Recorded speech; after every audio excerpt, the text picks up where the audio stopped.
Welcome to the Backpick Podcast. I'm your host, Brett Thomas. Today is part 2 of our sit down with Brandon Oliver from the Futures Training Center. We dive into a ton about the amateur landscape and the challenges that are facing these kids as they work to develop. Hope you enjoy.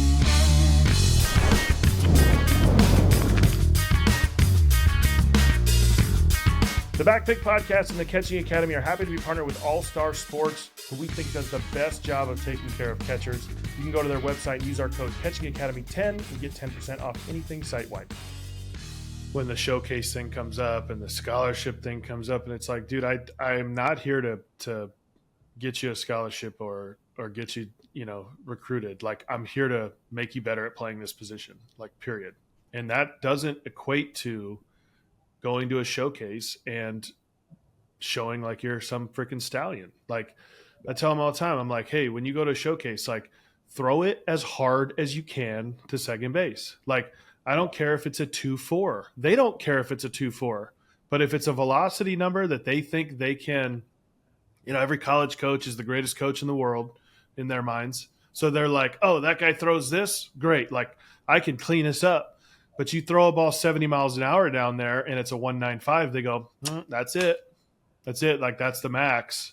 As opposed to the guy throws it 85 and they go, oh, shit, that guy could be a 1.8 maybe. Like, we could shut the run game down with this, And they're wrong, right? Like, I mean, the reality is they're wrong. But the reality of what recruiting is it's tools. Like, that's what the whole piece of it is. Like, all the kids I have that got scholarships, I hope I put them in a better position to be ready to play when they get to that level.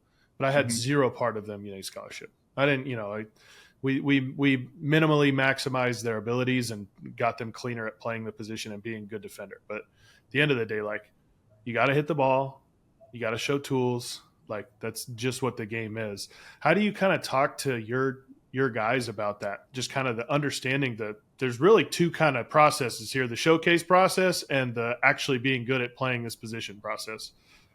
Yes.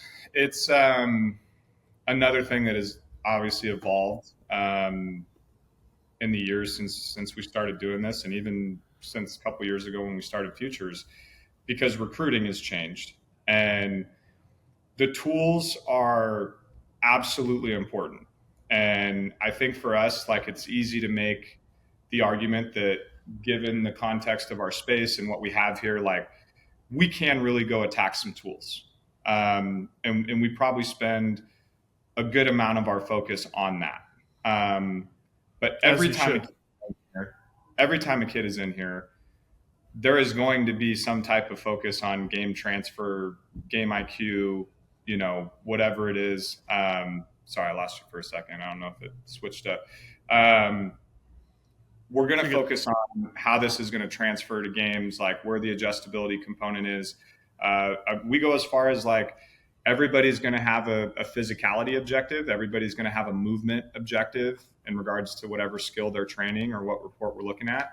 And then everybody's going to have a adjustability or compete objective, which is like, if we're in between the lines, we're thinking about these things over here, not the, hey, I got to get, into a better launch position when I hit, or I've got to do this. Like, adjustability, competing in game, like, this is where the focus is. So there's going to be a point throughout their training in the week that we're going to touch on all three of those things. And, I think the tools does kind of dominate the recruiting process and the showcase process, as you alluded to. The reality is, for most of these kids, especially the high school ones, like, they don't have the tools to be showcasing. There's nothing to showcase there. We know that it's 65th percentile, or even what's the saying? Say it for the people in the back or something. Like, do that one again. Jesus Christ, how many times I'm like, yeah, bro, go light up 74 on a radar gun tomorrow and see what happens. I'm sure that all those schools are really excited to see it. Yeah. I'm going to go showcase my 63 mile an hour bat speed with my 84 exit velo and my 205 pop with, 70 miles an hour. I definitely don't know. I'm not like the college coach, savant that knows everybody and talks to everybody all the time. But I do know a lot of college coaches, and the ones that I talk to, they ain't looking for that, and it doesn't matter if it's the JUCO down the street. Like, that's just not what they're looking for. So the game IQ piece is important, and really understanding how it all transfers and what we have to do to, and you said it best, just play the position better, be smarter back there, be more efficient, be more in control. Like those things are never going to go away for us. We're not going to sit there and sell out for PRs and exit velos and throw in velos or whatever else. But I think the focus on the skills component of their game, I don't think we figured out how to best do it yet as a community, and like how to really value players like that. But I do think that it is a great thing that's happened to the game, because it's telling players and giving them the opportunity to see how their game actually stacks up against other kids. Definitely. Right.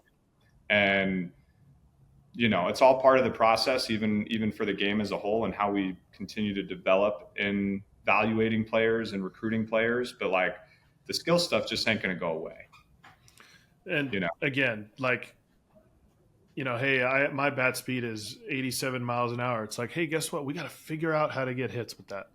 Okay. Yeah. Like, do I want you to keep going into the gym and keep doing some things to try to get your bat speed up and all that? Yes. But like at the end of the day, like all these guys that we see at high levels, like they were really, really good at a lower level, right? Like it's just, there's no mistaking it. We talk about it in here all the time. Like, hey, you guys are great defenders. Appreciate all your work you're doing in catching.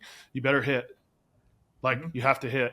And like, that's not just like, oh, I hit a bomb. And like, it's like, no, dude, like the guys you're watching on TV, the guys who are getting scholarships, like, they hit 600 in high school, like with whatever it was that they had tools wise, and even the like, oh, this guy was a cute underdog story. Like that's cool. Like really cute underdog that found a way to hit 500 and was all state, like just because he was undersized. So it's like, we got to figure out how to be good with what we've got at the time, and then we're like incrementally adding. We can't just be like, oh, I'm just going to get my bat speed up to 100. Well, like if you never learned how to barrel the ball or get on time, like doesn't freaking matter how fast your bat moves. For sure. No. And then there's obvious things that are going to help a kid. I think when you look at the physicality component as a whole, and we have like leaderboards that sit out in our lobby with all the stuff that we're tracking from all the different age groups. And one of the first things we'll tell players is like, dude, the guys at the top of that leaderboard don't necessarily have better swings than you. They've got more room for error than you, right? They've got holes in their swings too. They've got deficiencies. They've got objectives and things that they're working on. The difference is you're 16 years old, 135 pounds, and, I don't know if you've ever done anything 100% in your life, intensity wise. That kid's 6'205", and he hasn't missed the weight room in 4 years. Mm-hmm. And so there are some things there that are going to buy a player more room for error. Obviously you have to do the best with what you have and where your game's at the moment. You got to learn how to compete with that. But I think a big component of what we are trying to do, especially since we have the sports performance side of it here at Futures, is what can we do to put you in the best position to have more margin for error? Like that is a big component, right? Patrick Bailey can get away with different arm slots and things because he also has great velo. Real Muto can afford to long hop it all the time because he's throwing at 85 down there, mm-hmm. and he's got a exchange time. I think it's funny. We go back to like the Barry Bonds thing. We can talk about the steroids or whatever else. I mean, the dude had a lot of margin for error in what he could do. Like that's part of the reason why he was so great. Like he mishits a ball, it's still in the 10th row. You mishit a ball, it's a fly out to right center. So mm-hmm. there are some components of that I think we try to push as well. But it's all got to be taken into context. We can talk about bat speed, we can talk about throwing velo. There's not a single metric or data point that we would look at without the context of 3, 4, 5 additional ones. Like you got to be looking at the whole picture. Just want more kids like addicted to getting hits. Like just competing, dude. Like just get in there, get a hit, beat somebody, and like just that, like not caring what it looks like too. Like the like. Oh, yeah. Hell yeah, dude. Like, I want some kid to come into my shop and be like, dude, coach, I got away with 3 hits last week. Dog shit. fucking dumper here, hooked one here, like greatest day ever. Like, yeah, when you're feeling good and we're all feeling good, like it's great. But like, dude, come in fired up when you were like, dude, I couldn't see the ball to save my life, and I got 2 hits yesterday. It was awesome. Like there's not enough. It's like I equate it to like basketball, where like I have these guys that are like they don't look as athletic and they don't jump out the gym, but they're just bucket getters, dude. They just like find a way to go get a bucket. It's like I want the hit getters that just like I just find a way to go get my 2 knocks every single day I'm out there because I don't care what it looks like. And obviously you do that enough, you're going to square some up and you're going to get the big bombs. Oh, sure. I mean, I think for us, it's, and again, to your point, like that for us is really like your ability to compete, right? You can have the best metrics in the world and not know how to compete. You can have the worst metrics in the world and you can be the most competitive person ever. I think both of those players probably struggle a little bit because if you really have no skill sets, it doesn't matter how competitive you are. But we've got to have something in the middle there. We've got to have something where it's like, hey, I have some confidence in my game and my skill sets, and I'm aware of where they're at and like what my strengths are. I think that's the first component to understanding like how to get in the box and compete, how to get behind the plate and compete. You're absolutely going to have your catchers that are like, dude, for me to throw runners out, I got to get rid of this thing. Me getting rid of it as fast as possible is what gives me the best chance. You got other guys that can sit back there and say, hey, man, I'm going to really feel myself spin this thing and carry it. And I'm going to put a hole in that guy's glove. That's great. But that will to get the result and to finish it and to beat somebody and to win, even if it's a single pitch, like that has to be there. If Absolutely. You're going to play at any level, like if you're going to play high school baseball competitively right now with where our game's at and how good some of these young kids are, you have to have that. Mm-hmm. And we can create competitive training environments and we can show you how good your skill sets are and we can even help build them. But like, we don't have any drills for wanting to beat somebody's ass whenever you step between the lines. That's something that's got to come from you. Love that. I mean, that's like, again, like we can try to put you in an environment where we see what kind of naturally comes out of you, but like we can't implant in you the ability to get in the box and think you're better than that guy and not going to let him beat you. Yeah. Like it just has to be, and it evolves. It's not like, I truly don't believe that's something that like, oh, he's just born with it. Like, no, I think confidence and everything can evolve with a lot of guys. And I think that's where, to your point, skill development is so important. I mean, if you develop your skills, better, you're more confident when you step on the field, you're going to be more confident to be competitive and like, go do it. Right. It's like same analogy I've probably said 100 times in this podcast. It's like when you study a lot for the test, you walk into the test feeling pretty damn good that day. You're like, let's go teach. What do you got? Bring it. I'm going to ace this thing. When you didn't study, you're in this panic and you got so much anxiety, and there's so many kids that just didn't do the work and they're sitting in the batter's box with so much anxiety. And like, obviously they can't get them to compete if they're feeling anxious about it. Yeah. Well, I mean, on a similar note, like I think confidence comes from preparation, and I think conviction comes from knowing you can't be beat.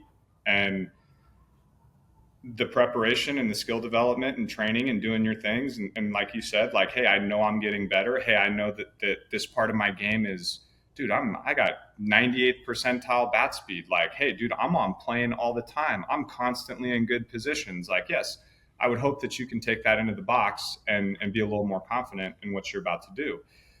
But part of the thing with being really convicted in your ability to beat somebody comes from knowing that you can bounce back, comes from knowing that you have that relentlessness. And there's a part of that where if you're truly convicted in your abilities and what you can do in competition, you must have failed at some point. And I do think that on the amateur side, we are definitely in a period of the game where there are way too many coaches and parents that are preparing the path for their kid as opposed to preparing their kid for the path. And so it's Absolutely. Like, man, as soon as that kid does come across adversity, as soon as he, does get into that first slump or he's faced with that really good arm on the mound, like he crumbles. And like he might be the most confident guy in the world knowing how good his skill set is, but he's never been forced to get back up after getting knocked down.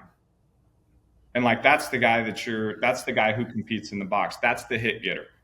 That's the guy who gets there and says, dude, I may or may not have my best shit today, but you ain't gonna beat me. Mm-hmm.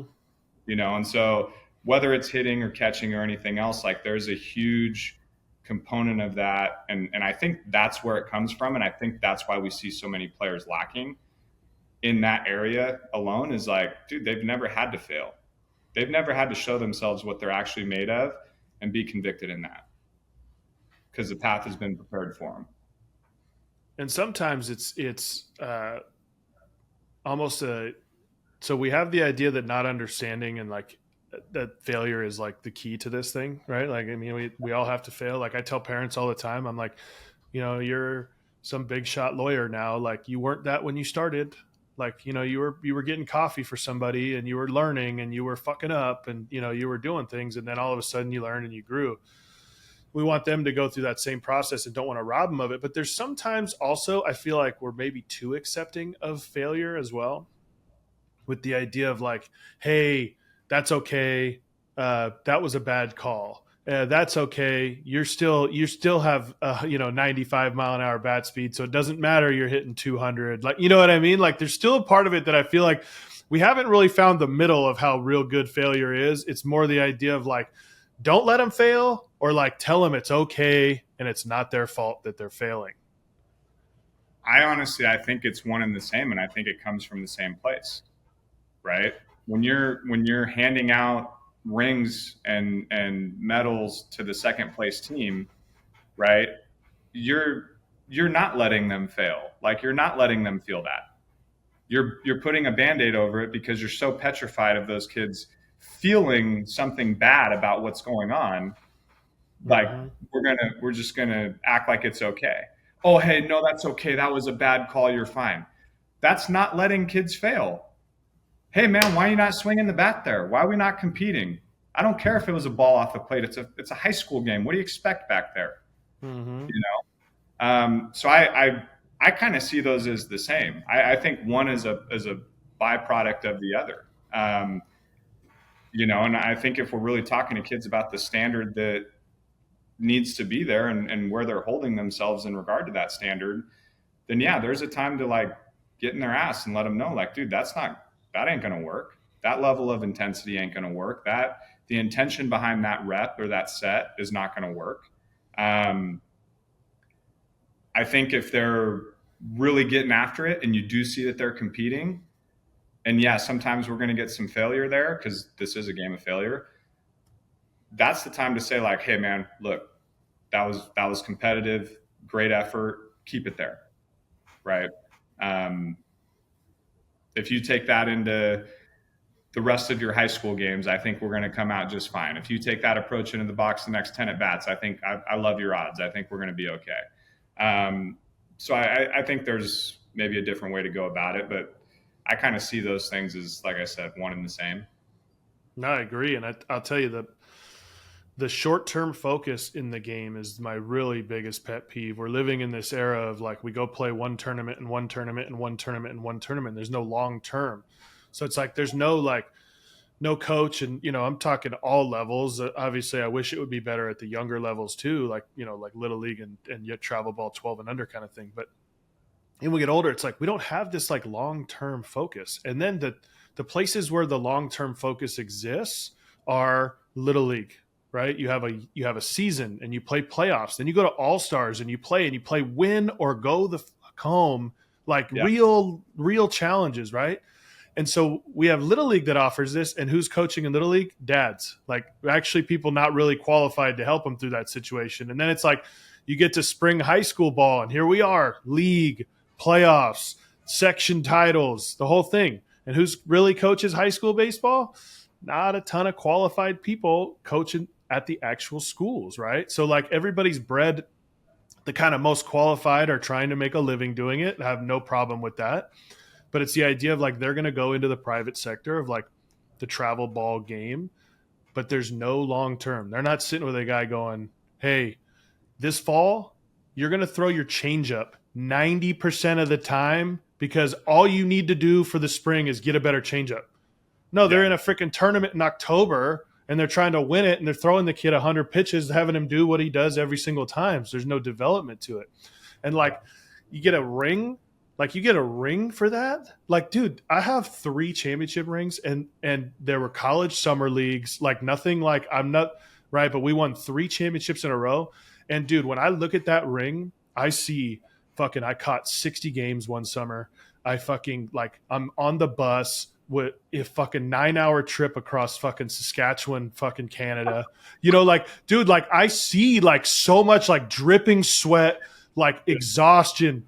Also being at the bars with my boys and the journey and everything that comes with it. And these kids get a fucking ring because they had a good weekend, or even worse, they played a bunch of kids that don't even know how to walk and chew gum at the same time, and they get a freaking ring. It's like, God, it drives me up a freaking wall, dude.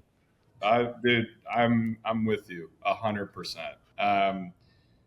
You know, I think there's a lot of people in the game that have good intentions, that are in coaching positions, they're in management positions. They're, you know, I think we're all really trying to do what's best for the player. How we get there, I think there's a lot of disagreements and there's a lot of things that I even see in it that I don't necessarily agree with. But, you know, it's like you said, Little League and seasonal sports, like there's a built-in development process there and we don't utilize it, right? Whether it's we don't put the right people in charge of it, we don't get enough kids playing in those types of leagues because the travel ball thing is so enticing, or people feel like they're missing out if they're not doing that. You know, travel ball in itself is really, again, to your point, like the only part of it that doesn't have a development process built into its structure, which I think is probably crushing the amateur side more than anything else. High school ball is a built-in minor league system. Mm-hmm. Hey, you got freshmen, you got JV, you got varsity. For our freshmen, you guys are going to, you know, eat a hell of a lot of food and lift a hell of a lot of weights. And we really can't wait to see what you do when you get on the field. You get a chance to play JV for a year. Hey, we really need to see this. You got to get good at these things. Our pitchers have to be able to do this, this, and this. Our position players, hitters, they have to be able to do this, this, and this. When you get to varsity, we should be in a good spot to go compete. But that's not how it works for any high school. No high school takes advantage of that. Because if you got one sophomore that ain't starting as a, you know, varsity whatever, hitting in the middle of the order, they're transferring schools or they're leaving or whatever else. I mean, damn, dude, most freshmen feel that way. Oh, man. How about an organizational meeting from a high school coach? Hey, here's the deal. We're going to have a meeting once a month. I need the freshman coaches there, JV coaches. We're going to talk about what our strategy is. Like, dude, these varsity – and you guys are a different beast. Like, you guys – I know a lot of great coaches down in Southern California. Northern California, coaches make nothing. They tie no jobs to them. So, like, you know, down there – and there's some private schools here too where they'll be like, hey, we just need you to be like admin on campus and do X, Y, and Z. And, like, so they get a job out of it, which makes it enticing for them. But – when you're just this volunteer, essentially, like, obviously I get it. There's not a whole lot of motivation when you're not making a lot of money, but it's like, they don't even know what's going on at freshman and JV. They literally heard a story the other day. The JV coach keeps bunting with 1 out in the middle of a JV game. And it's like, what? Like, what are you doing? Like, we should never be bunting at the JV level. Like, they got to develop their skills on how to play the game. Like, this should be just like they're not going to bunt in the minor leagues. You know, it's like we're not worried about how you can bunt. Now, if you get to the big leagues and you're a guy that we're going to need to bunt eventually, great. We'll pull you aside. You figure out how to get to this level. Let's add that to your repertoire. But, like, you got to just be good enough to get here. And we're dealing with these high school coaches that don't even see what happens below the varsity level. Dude, I see it all the time. And I get it. And I feel – for every program out there that's limited on resources, maybe they can't get a full staff of coaches at the freshman or the JV level, sometimes even the varsity level. I totally get it. But it's just, you know, there's so much information out there. I mean, make a Twitter account, dude. Like, make an Instagram account. You spend 24 hours there, you can come across so much good information, and especially from a team setting. You're going to find so many great coaches that are sharing what they're doing and how they're evolving their practice plans, and what major changes they made in the last couple of years that took them to a state title or this or that. Join the ABCA, start watching some videos. Like, there's all these resources out there that I'd like to think there's no excuse to not be caught up on what's going on. And even if you disagree with some of it, at least you're informed and you can challenge it and do whatever you think is best for your org. But you're right.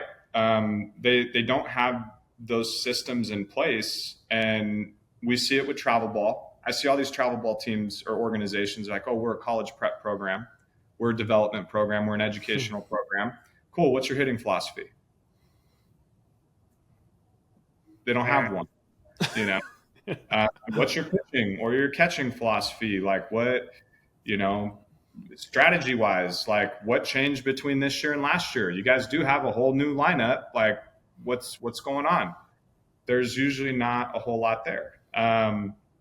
And not to say that there aren't schools that are crushing it. Like you said, in SoCal, we have some great baseball down here. We have some phenomenal high school coaches. There's a lot of good things going on here. But I think when you look at the amount of kids that are out there searching for people and organizations to trust, we're still missing the mark. And in my eyes, that means we're still doing a disservice to more kids than not. So I think we can all get better there. And that's something that fortunately we get to kind of do at Futures. We get to work with these high school programs and orgs and different travel orgs and whatnot. And, it obviously takes work, but it's definitely a missing piece of the amateur side.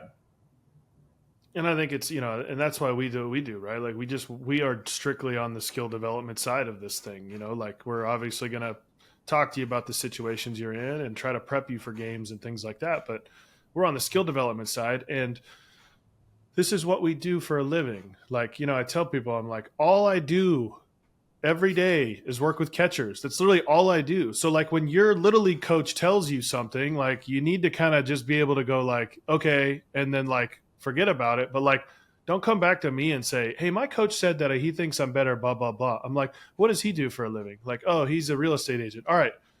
When he talks about housing in the market, you can listen to him. Like, and it's like, so then the idea of like, we're offering the skill development. Like, I'm trying to be the little league, the travel team, the high school. I'm trying to be all of your catching coordinators. You got me at your disposal. I'm going to work with all of them and help your program. We got hitting guys. They're going to be your hitting coordinators. But like, don't have a kid. High school coaches are the worst for this. Like, you have a kid for 4 months of the year and you're going to try to change something.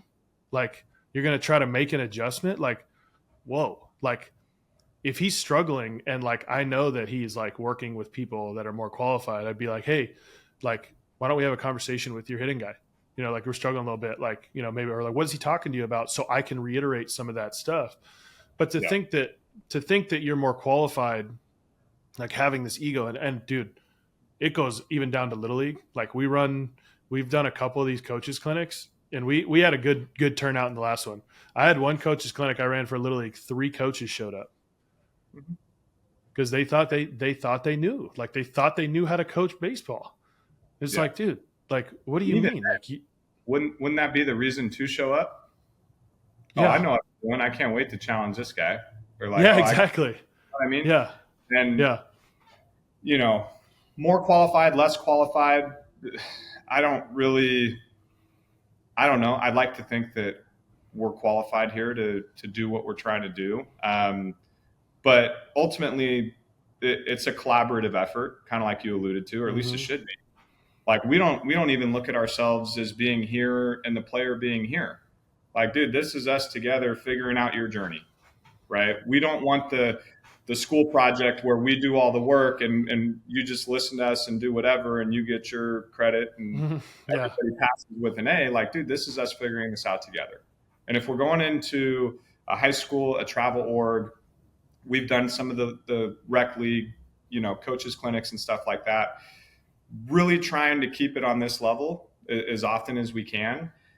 And even with a lot of the things that we've done there, and the stuff that I've done since I got into coaching, I don't know if I've ever had a high school coach or a travel coach reach out to me about a specific player and say, "Hey, man, here's a video of what I'm seeing in game. Like, what's he working on here? What's going on?"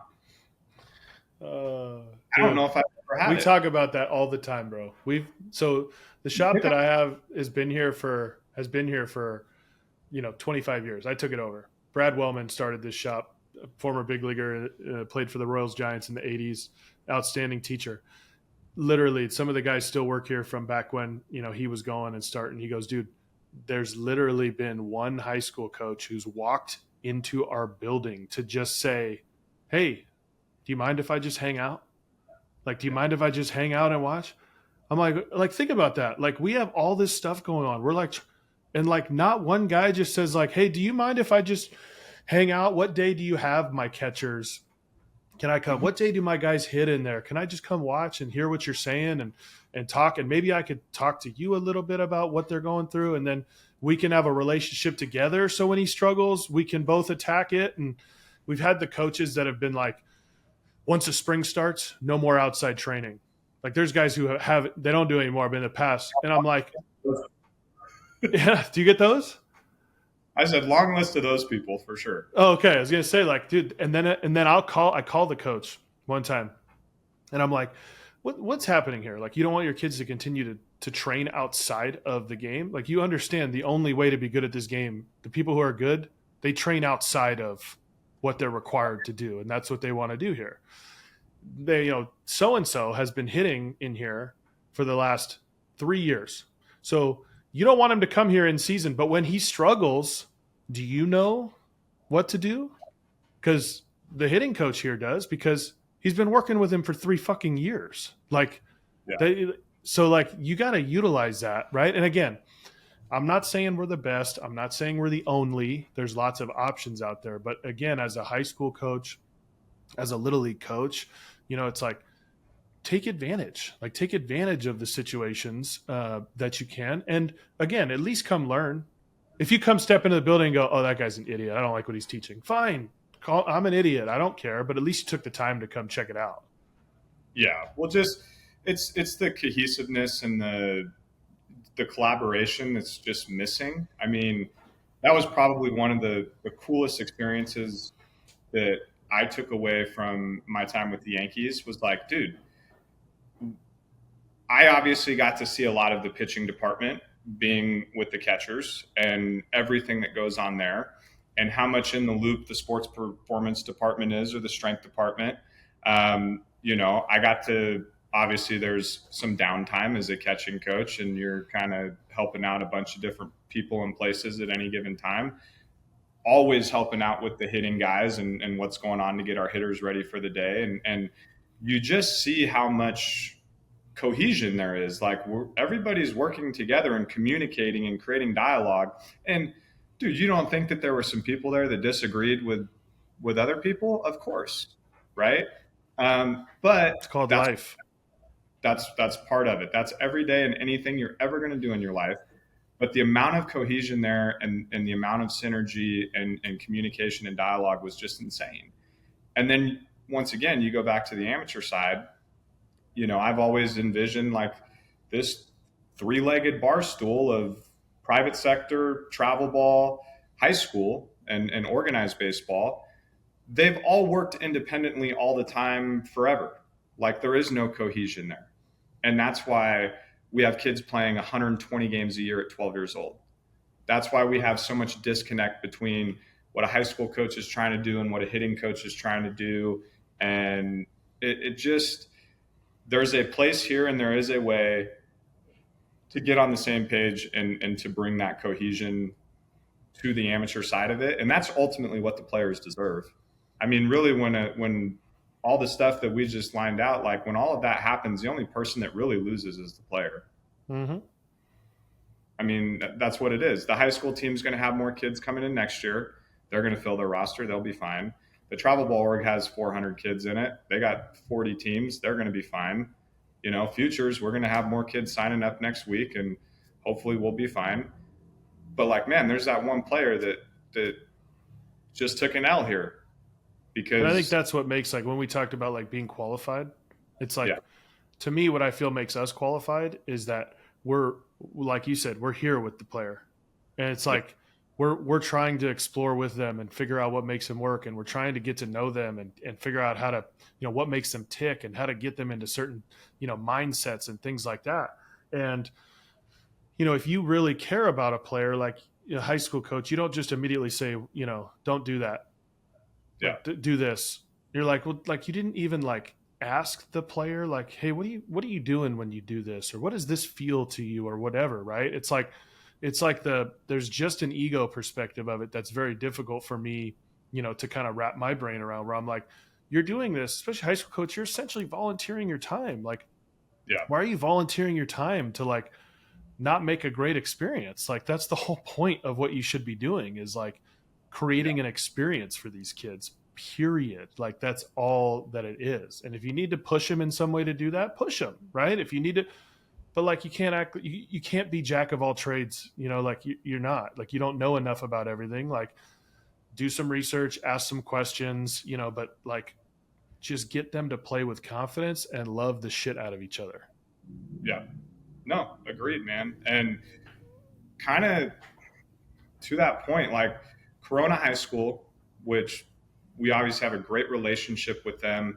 Um, Andy Wise is their head coach, and he's been there forever, right? So it's not like he's some young buck, new school guy came in, looking to change everything.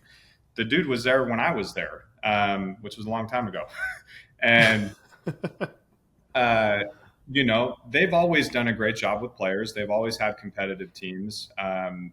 Joe Kelly came out of there. They've had a lot of dudes get drafted, go D1. It's always been a good program. What happened going into last season was you get some kids transferring in, and all of a sudden there's a buzz around this roster that we've never seen in this area. It's like, holy smokes, dude, like 1 through 9 is essentially going to the SEC. Like, this is pretty different, right? We're hearing the buzz about it up here. That's how big it's getting. I mean, and it is that, like, it deserves every ounce of buzz. Like, it's that good. Those kids are that good. That team is that good. But part of it is because of, I think, how Andy decided to handle it. He's had a staff of people that have been there for a while. Like, he's had all these different things. And when you get that many players that are getting that much attention into your program, it's easy to sit there and go, oh yeah, look at us, we're the best, we're the bomb, and batten down the hatches even more, like micromanage it even more. He did the opposite. He realized real quick, like, man, this is going to be like something we've never done before. Hey man, I realized that X amount of these kids train down the street at Futures. Let's go build a relationship with them. Let's figure this out. Hey, we can figure out how to get our whole team in here in the fall. And it doesn't have to be with us. I'm not saying that it's because of Futures in any way, shape, or form, but it's the first time I've truly seen a high school coach embrace it in the way that he did. And here we are 2 years later, and I think that every one of those kids is better for it. Yes, they won CIF. Yes, they were unanimous national champs. Yes, they're going to have maybe 4 kids go in the first round. But that's not even what it's about. Like, the kids in that program were all better for it because he chose cohesiveness and collaboration over, look at me, look at our program, and probably a way that we would see most people handle that situation. So He became process oriented, right? yeah, Like, how do I increase the process for my players? Like, I only am a high school coach. I only have high school facilities. Like, I don't have all the data and the tools, and I don't have a gym, and all these things that like are a staff to take advantage of it all. Like, let's make their process better. yeah. No, It seems simple enough. I think he really put on the CEO hat of like, well, if I was one to get everything done myself, now is definitely not the time to do that because there's just way too much attention here. There's way too many things we're going to have to navigate. How can we build the best group of people around this athlete or these athletes that we can? And obviously stoked that we got to be a part of that, but he went into total like macro manager, not micromanager. Like, hey, I'm going to sit 30,000 feet up. We're going to put these things in place here. And I think that's going to be best for our kids. And that's kind of what ended up happening. And so I think that option is out there for all coaches, whether it's travel ball, pony, little league, high school, obviously. Like, there's a chance to build some really good, meaningful relationships and collaborate with some really good people. And I think that's what the kids in our game deserve. Absolutely. And I love that it's starting, right? Somebody's got to start it. And that's a good place to start. So, all right, I've had you long enough. Last segment, it's called Baseball Bites, presented by Black Bear Diner. Now, you've already been on, so you've already given me a place to eat. Being that you are a golfer, I'm going to switch the thing. I want your favorite golf course that you've played. Anywhere, not just SoCal. Anywhere. Yep, anywhere you want. Oh, man. All right, I did the Bandon Dunes trip in Oregon. Next level. Facilities, the restaurants, just the whole experience. We did 2 days. We played 36 each day. Bandon is the spot. Okay, which course at Bandon though? Oh, dude, you can't do that to me. This is the toughest question in Saturday Golfers Conversations because the reality is like you're playing 5 of like the top 20 courses in the country, you know, but it's like, but everybody you have to order them. So it's like, how do you do that? But there's like a personal feel or a touch. And I'll tell you this, have you just gone the one time? I've just gone the one time. That you'll have whatever your order is right now. If you order at 1 to 5, if you go again, it will completely change. So I'll say this, the beach courses are cool. And I think that's what a lot of people love, right? Like, oh man, I'm hitting down a fairway parallel to the ocean right now, which is pretty, scenic. Bandon Trails was probably my favorite. Like, you're walking through the woods and you pop out onto a tee box with like the most beautiful par 4 you've ever seen. Bandon Trails is pretty electric. Trails has perfectly dominated the experience of walking from hole to hole. Yes. That's the way I describe Trails, right? Like, it's an amazing course, but like, dude, they have made the experience of walking. It's like you walk through a tunnel built in a bush and you have no clue what's coming out the other end. And then you just like walk out there and there's like a beautiful lake and the whole thing. You're just like, oh my God. Trails is amazing. And I think a lot of people lean that way. I am a little bit more of like a traditionalist in the way I like see golf. I love the trees and everything. And that's obviously a lot of what we have here in Northern California. But to me, which I think is a not a hot take or not a popular opinion, is like Old Mac to me was like the where I was like, okay, I'm literally in Scotland right now. Like, and that's what I wanted the feel to be, right? Of like, there's basically no trees. There's wind coming off the coast, like that look of when you walk past the ghost tree and then you walk down the hill and all of a sudden there's the coast and you're like, oh my God. That to me was like, that was like real, the slogan of theirs, like golf the way it was meant to be. Like, to me, that felt like golf the way it was meant to be. You know what I mean? Dude, I totally get it. That was our opening round. That's where I got my first ace on number 5. On 5. Oh yes. The little, like, everything kind of bowls in there. Yeah. It's so annoying when you miss the bowl. Yeah. That was obviously electric. But yeah, no, Old Mac was super cool. Super cool. That was the first time I've ever even played links style golf ever, and super challenging with how you flight it, shape it. It was fun. No, it's a blast. Well, I appreciate you coming on, dude. Again, another great conversation. I think being able to really attack the youth stuff, the amateur stuff, is important. We can have as many professional coaches or players on here, but the people that are listening are the people that we're working with, and having more of a impact on them is awesome. So I appreciate you taking the time, bro. No, thanks for having me on again, man. We can do it anytime. Had a blast. If you enjoyed that, be sure to like and subscribe. We'll have a new episode for you every single Tuesday here on our YouTube channel and wherever you listen to podcasts.